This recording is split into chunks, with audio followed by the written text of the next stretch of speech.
Good morning student. आज हम अपने विज्ञान का दूसरा पाठ करेंगे जो कि है प्राणियों में पोषण। पोषण के बारे में हम पहली कक्षाओं में भी पढ़ चुके हैं और आपका पहला पाठ भी यही था, पोषण क्या है। तो पोषण क्या है? सजीवों द्वारा भोजन ग्रहण करने एवं इसे उपयोग की विधि को पोषण कहते हैं। यानी कि जो हमने पोषण ग्रहण किया है उसे अपने शरीर में इस्तेमाल कर सकें, बल्कि उपयोग करने योग्य बना सकें, उसे हम पोषण कहते हैं। पोषण की दो विधियां हैं, स्वपोषी और विषमपोषी। स्वपोषी पादप होते हैं या स्वपोषण पादपों द्वारा होता है क्योंकि वो प्रकाश संश्लेषण द्वारा अपना भोजन खुद बनाते हैं। प्रकाश संश्लेषण करने के लिए जो अनिवार्य चीजें हैं जैसे कि कार्बन डाइऑक्साइड, जल, सूर्य का प्रकाश और पत्तियों में मौजूद पर्णहरित के द्वारा वे अपना भोजन खुद बनाते हैं। और दूसरा प्रक्रिया है जो विधि है वो है विषमपोषी। विषमपोषी उन जंतुओं द्वारा की जाती है जो अपना भोजन स्वयं नहीं बना सकते, क्योंकि जो जंतु हैं वो प्रत्यक्ष या परोक्ष रूप से किस पर निर्भर करते हैं? पौधों पर निर्भर करते हैं, क्योंकि वो भोजन या तो सीधा पौधों से लेते हैं, जैसे कि जो हमारे शाकाहारी जंतु हैं वो सभी पौधों से अपना भोजन ग्रहण करते हैं। लेकिन जो मांसाहारी जंतु हैं वो पहले उन जंतुओं को खाते हैं जो शाकाहारी हैं। तो परोक्ष और प्रत्यक्ष रूप दोनों से ही भोजन किसके द्वारा प्राप्त हो रहा है? जंतुओं को पादपों के द्वारा भोजन प्राप्त होता है। तो ये दूसरी विधि हमारी होगी विषमपोषी। ठीक है। उसके बाद हमने जो भोजन ग्रहण किया, जो हमारा भोजन था, उसके अंदर कुछ पदार्थ होते हैं जिन्हें हम क्या कहते हैं? संगठक कहते हैं। यानी कि भोजन से जो हमें पोषण प्राप्त हो रहा है, पोषक तत्व, वो संगठक कहलाते हैं। इन पोषक तत्वों के नाम इस प्रकार है: कार्बोहाइड्रेट, वसा, प्रोटीन, विटामिन और खनिज लवण। ये सभी हमें हमारे भोजन से प्राप्त होते हैं। लेकिन फिर ये हमें प्राप्त तो हो गए, लेकिन हमारे शरीर द्वारा इन्हें किस तरह प्राप्त किया जाएगा? क्या ये कार्बोहाइड्रेट सीधे हम ले सकते हैं? नहीं ले सकते।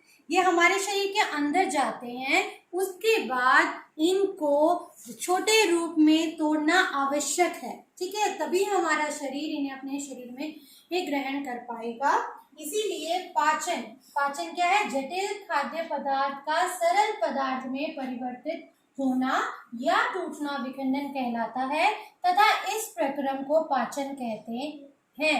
यानी कि जो बड़े कार्बोहाइड्रेट जिस रूप में है उसे ऐसे क्या ऐसे हमारा शरीर अपने अंदर नहीं ले सकता, इसीलिए ये हमारे शरीर में जाने के बाद छोटे रूपों में टूट जाता है। उसके बाद हमारा शरीर इसे अपने अंदर ग्रहण कर पाता है और उपयोगी रूप में बदल पाता है। अब इस प्रक्रिया को, तोड़ने की प्रक्रिया को, यानी कि भोजन को सरल रूप में बदलने और उसे अंदर ले जाने के लिए कुछ अंग कार्य करते हैं। वो मिलकर क्या बनाते हैं? पाचन तंत्र बनाते हैं।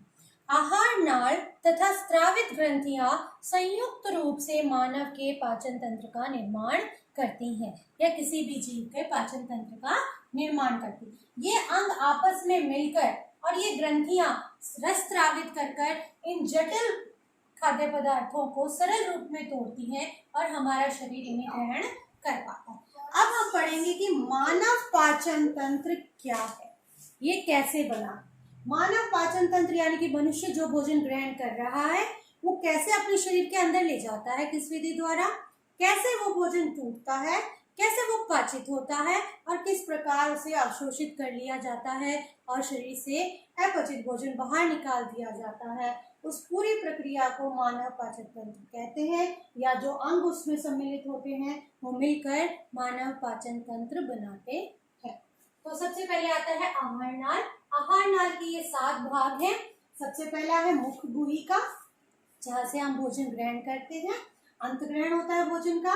ग्रासिका, आमाशय, शूद्रांत, बृहद्रांत, मलाशय, गुदा। ये सभी अंग मिलकर क्या बना रहे हैं? आहार नाल बना रहे हैं। और इस आहार नाल के अंगों को सुचारू रूप से कार्य करने के लिए कुछ ग्रंथियां हैं जो रस स्रावित करती हैं, पाचन रस, जिनके कारण ये अंग अपना कार्य कर पाते हैं और भोजन को पचा पाते हैं।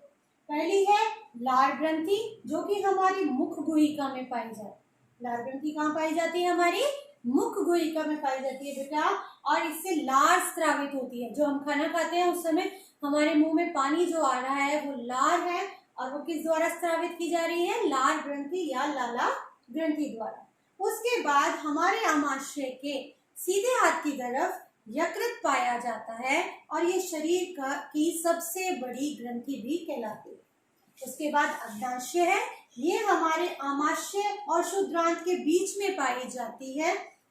इसके अलावा आमाशय और क्षुद्रांत की भित्ति भी कुछ पाचन रस स्रावित करती है, जो भोजन को पचाने में मदद करती है। यकृत से हमें पित्तरस प्राप्त होता है।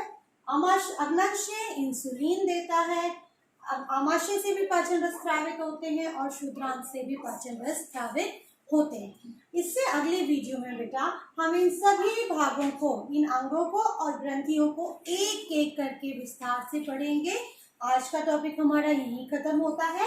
अब आपका जो गृह कार्य है वो होगा कि पोषण किसे कहते हैं। आपको ये प्रश्न लिखना है। पोषण की कितनी विधियां हैं? तीसरा प्रश्न, भोजन के विभिन्न संगठक क्या हैं? पाचन किसे कहा जाता है? और मानव पाचन तंत्र के विभिन्न अंग क्या हैं? आपको इन सभी प्रश्नों को लिखना है, याद करना है। धन्यवाद।